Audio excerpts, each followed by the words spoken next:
GLPS Payanadam School Radio. Hi friends, I am Krishna Kumar Marsh. Warm welcome to Day 24 Come Let's Talk. Come Let's Talkന്റെ 24ാം ദിനത്തിലേക്ക് ഏവരെയും സ്വാഗതം ചെയ്യുന്നു. Now you practiced how to introduce your friend. നിങ്ങളുടെ സുഹൃത്തിനെ എങ്ങനെ introduce ചെയ്യാമെന്ന് നിങ്ങളിപ്പോൾ പഠിച്ചു കഴിഞ്ഞു അല്ലേ? എല്ലാ ദിവസവും നിങ്ങൾ പ്രാക്ടീസ് ചെയ്യണേ, എങ്കിൽ മാത്രമേ വളരെ കോൺഫിഡൻ്റായി ഇംഗ്ലീഷ് ഉപയോഗിക്കാൻ നിങ്ങൾക്ക് കഴിയുകയുള്ളൂ.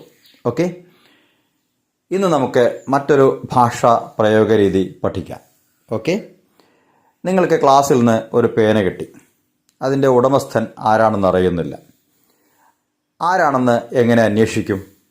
അതിനുള്ള മാർഗം എന്താണ്? നമുക്കൊന്ന് ചോദിച്ചു നോക്കിയാലോ. Whose pen is this? Whose pen is this എന്ന് ചോദിക്കാം. ഇത് ആരുടെ പേനയാണ്? ഇനി മറ്റൊരു രീതി എന്ന് പറയുന്നത് who does this pen belong to? Who does this pen belong to? അല്ലെങ്കിൽ നിങ്ങൾക്ക് മറ്റൊരു തരത്തിൽ ചോദിക്കാം, is this pen yours? Is this pen യോസ്?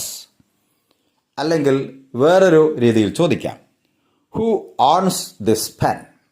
Who owns this pen? Okay, അപ്പോൾ നിങ്ങൾക്ക് കിട്ടിയൊരു വസ്തു ആരുടേതാണെന്ന് നിങ്ങൾക്ക് ചോദിച്ചറിയുവാനുള്ള, അന്വേഷിക്കുവാനുള്ള ഒരു ഭാഷാ പ്രയോഗ രീതിയാണ് നിങ്ങളിപ്പോൾ പഠിച്ചത്. ഈ പെന്നിന് പകരം നിങ്ങൾക്ക് ബാഗോ ബുക്കോ ബോക്സോ എന്ത് വേണമെങ്കിലും ഉപയോഗിക്കാവുന്നതാണ്. ഓക്കെ, ഒന്ന് പ്രാക്ടീസ് ചെയ്യണേ. ഇനി ഇതിനുള്ള മറുപടി എങ്ങനെയാണ് നൽകുക? ഇത് നിങ്ങളുടെ പുസ്തകം ആണെങ്കിൽ, നിങ്ങളുടെ സ്വന്തമാണെങ്കിൽ നിങ്ങൾക്ക് എന്ത് പറയാം? ആ ചോദ്യത്തിന് എന്ത് മറുപടി പറയാം? It's mine. It's mine. അത് എൻ്റേതാണെന്ന് നിങ്ങൾക്ക് പറയാം.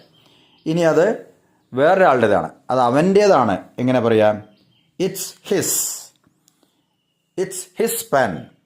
ഇറ്റ് ബിലോങ്സ് ടു ഹിം എന്നൊക്കെ പറയാം. It's her pen. It belongs to her എന്നൊക്കെ നിങ്ങൾക്ക് പറയാം. ഇനി ഇത് നിങ്ങളുടേതാണ് എന്നെങ്ങനെ പറയാം? It's yours. It belongs to you എന്നൊക്കെ മറുപടി നൽകാം. ഓക്കെ, അപ്പോൾ ചോദ്യവും അതിനുള്ള മറുപടിയും മനസ്സിലായല്ലോ. Okay, practice it.